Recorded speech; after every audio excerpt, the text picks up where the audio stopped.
सिलगढी बजार। झट्ट यो शब्द सुन्दा प्राय सबैको दिमागमा दार्जिलिङमा रहेको सिलगढी बजारको चित्र कोरिन्छ होला। तर आज म सुदूरपश्चिम डोटी जिल्लाको सदरमुकाम सिलगढीको वर्णन गर्न गइरहेको छु। सँगै यसको नेपालमा रहेको इतिहास अनि वर्तमान अवस्थाको बारेमा पनि चर्चा गर्नेछु। पुरा भिडियो हेरेर प्रतिक्रिया दिनुहोला है त।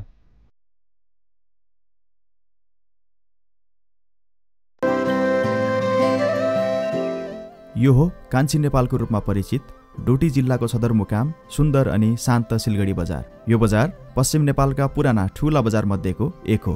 यहाँका बुढापाकासँग पुज्दा 2200-2400 राज्य हुँदा यस बजारमा अछामी, बजाङ्गी, भीमकोटे र दर्नाली राजा किनमेलका लागि आउने गर्दथे रे। जुम्ला, हुम्ला, अछाम, बाजुरादेखि सुर्खेतका मानिसको चहलपहल हुन्थ्यो रे।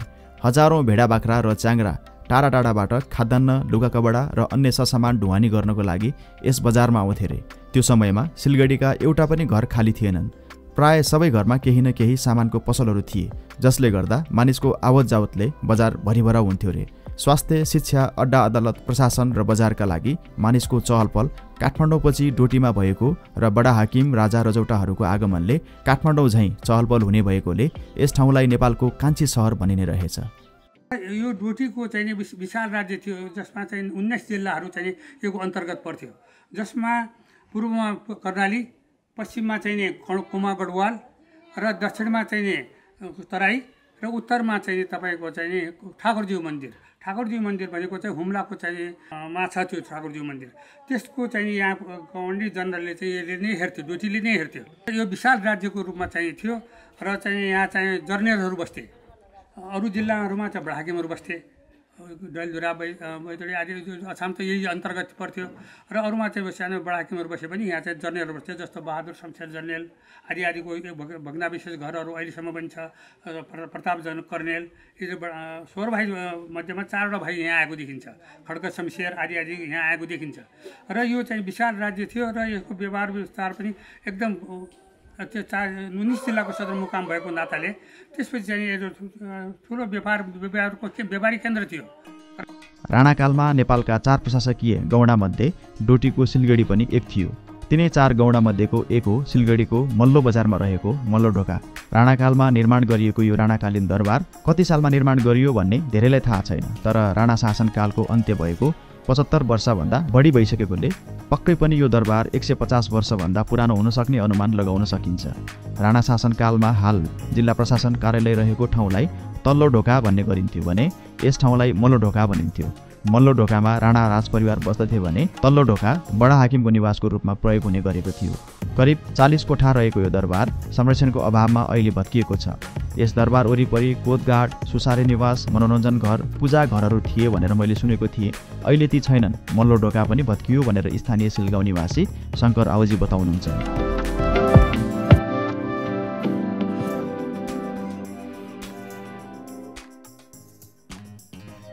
सिलगढीको अर्को एक विशेषता हो यहाँको शैलेश्वरी मन्दिर।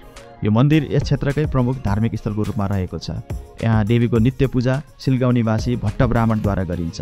प्रत्येक वर्ष जेठ र कार्तिक पूर्णिमाका दिन वर्षमा लक्ष्यवाहन महायज्ञ परम्परागत रूपमा प्राचीन कालदेखि नै हुँदै आएको छ। यो मन्दिरलाई नेपालको सुदूरपश्चिमका 9 भगवतीहरूका मन्दिरहरू मध्येको एक मन्दिर मानिन्छ। भगवान शिव र माता पार्वती आफ्नो विवाह पश्चात मधुचन्द्रिकाका निम्ति यस डोटी जिल्लामा अवस्थित रमणीय चन्द्रागिरी पर्वतलाई रोज्नु भएको थियो। ब्रह्मा, विष्णु लगायत विभिन्न देवताहरू भगवान शिवको खोजी गर्दै गर्दा यहाँ आइपुग्दा माता पार्वतीले देवताहरूलाई देखेर लज्जास्वरूप शिला बनेको हुनाले त्यसै बेलादेखि यसलाई शिलादेवी अर्थात् शैलेश्वरी देवी भनेर भनिएको थियो। यहाँ प्रत्येक 12 वर्षमा कोटी हवन महायज्ञ लाग्ने गर्दछ भने 144 वर्षमा महाकोटी हवन महायज्ञ लाग्छ। प्यागोडा शैलीमा निर्मित यो मन्दिर कलात्मक र आकर्षक छ। शैलेश्वरी परिसरमा अन्य 7वटा मन्दिरहरू पनि छन्, जसमा हनुमान कुण्ड, शिव मन्दिर, गणेश मन्दिर, भैरव मन्दिर, मष्टा मन्दिर र चण्डेश्वरी मन्दिर छन्। यो मन्दिरमा प्रत्येक वर्ष कार्तिक शुक्ल पूर्णिमाको दिनमा मेला लाग्ने गर्छ। यहाँ पूजा गरे मनोकामना पूरा हुने विश्वास रहेको छ। सिलगढीलाई मन्दिरै मन्दिरको सहर भन्दा पनि फरक पर्दैन।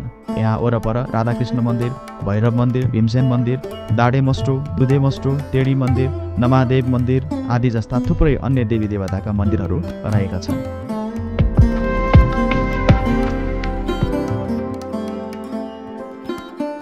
सिलगढी बजारलाई दुई भागमा विभाजन गरिएको छ। शैलेश्वरी मन्दिर माथिको बजारलाई मल्लो बजार भनिन्छ भने मन्दिरभन्दा तल्लोको बजारलाई तल्लो बजार भनिन्छ। माथिल्लो बजारमा प्राय सिलगढी आसपासका गाउँमा स्थायी बसोबास भएका ब्राह्मण क्षेत्री समुदायको बसोबास रहेको छ भने तल्लो बजारमा अहिले पनि 80% भन्दा बढी नेवार समुदायका मानिसको बसोबास छ।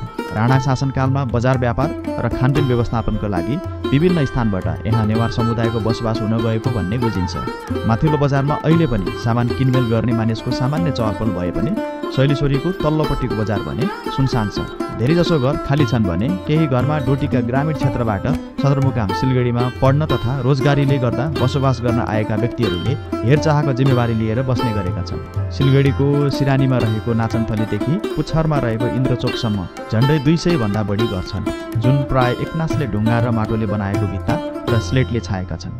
सिलगढीको वरिपरि सिलगाउँ, धामीगाउँ, लेकठाँटा, बागठाँटा, गैरा, थाप्ला, रातुली, पाकरी, कलेना, उडीतोला, पुन्ना गरी 12 भन्दा बढी गाउँ बस्तीहरू रहेका छन्। यसरी सिलगढीको बयान गरिरहँदा यो नामको शाब्दिक अर्थ पनि सजिलै बुझ्न सकिन्छ। सिलगढीलाई सिल र गढी दुई शब्दमा विभाजन गरी नामकरण गरिएको, जसको अर्थ हुन्छ सिल अर्थात् शिलादेवीको उत्पत्ति भएको ठाउँ र गढी अर्थात् सेनाको गण भएको ठाउँ। अब धेरैलाई यहाँ कसरी पुग्ने भन्ने पनि लाग्न सक्छ। यो डोटी जिल्लाको सदरमुकाम हो र खप्तर राष्ट्रिय निकुञ्जको प्रवेशद्वार पनि हो। काठमाडौँबाट धनगढी अनि धनगढीबाट सिधै डोटीको सिलगढी पुग्न सकिन्छ। यहाँ पुग्दा बस्न खानको राम्रै सुविधा छ।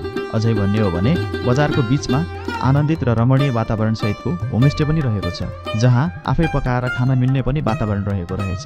म यो होमस्टेमा पुग्दा आफै पनि इम्प्रेस भएको थिएँ। तपाईहरू पनि आउँदै हुनुहुन्छ भने यो ठाउँको आनन्द लिन सक्नुहुन्छ है। सम्पर्क जानकारी मैले डिटेलमा राखेको छु। नमस्ते, मेरो नाम चाहिँ निरज श्रेष्ठ। म यो होमस्टेको सञ्चालक हैन। यो हाम्रो नेवागढी होमस्टे खोलेको उद्देश्य चाहिँ यहाँको चाहिँ मान्छेहरू बसेसराई हुन लाग्यो, अनि चाहिँ हाम्रो हेरिटेज टाउन चाहिँ गिर्दै गिर्दै जान लाग्यो हैन। अनि यो ठाउँमा टुरिज्म प्लेसहरू धेरै छन्, अनि मान्छेहरू विकास आफ्नो ठाउँमा गर्नु भन्दा नि विदेश गएर आफ्नो बाहिरी प्लान, युरोपियन प्लानहरू भइरहेछ। अनि आफ्नो ठाउँमा युरोप प्लान गरे भने डेभलप पनि हुन्थ्यो। अब एग्रिकल्चर, हेरिटेज हैन, योगा, मेडिटेसन धेरै पपुलारिटी छ हाम्रो ठाउँमा। हुन सकिरहेको छैन माइग्रेसनको लागि कारणले। खप्तर, रामारोसन, बडीमालिका, रारा है यहाँबाट जान सकिने। हाम्रो यो ठाउँमा चाहिँ हामीले भिजिट गराउन सकिन्छ। ग्रुप चाहिँ एउटा रुममा 2टा बेड छ। लगभग हामीसँग 4वटा रुम छ अहिले हालचालै। 4टा रुममा चाहिँ 7-8वटा बेड छ हैन। 7-8वटा बेडमा चाहिँ लगभग हाम्रो ग्रुपमा आउँदाखेरि चाहिँ 12जना चाहिँ 12-15 जना चाहिँ अटाउन सक्छु हामीले चाहिँ। हाम्रो नेपाली गेस्ट भन्दा पनि मेरो साथीहरू आइराखेको हुन्छ विदेशबाट। कहिले 2 महिना, 3 महिना, 4 महिना बस्ने साथीहरू आइराखेको हुन्छ। सिलगढीको बारेमा यति धेरै जानकारी सङ्कलन गर्न मलाई त्यहीँको स्थानीय दाजु शङ्कर राउजी र भाइ निरज बोकटीले सहयोग गर्नुभएको थियो। दुवैजनालाई धेरै धेरै धन्यवाद। सिलगढीको बारेमा जानकारीमूलक यो भिडियो तपाईहरूलाई कस्तो लाग्यो नि? मैले यो ठाउँ देखाउने सानो प्रयास मात्रै गरेको हो।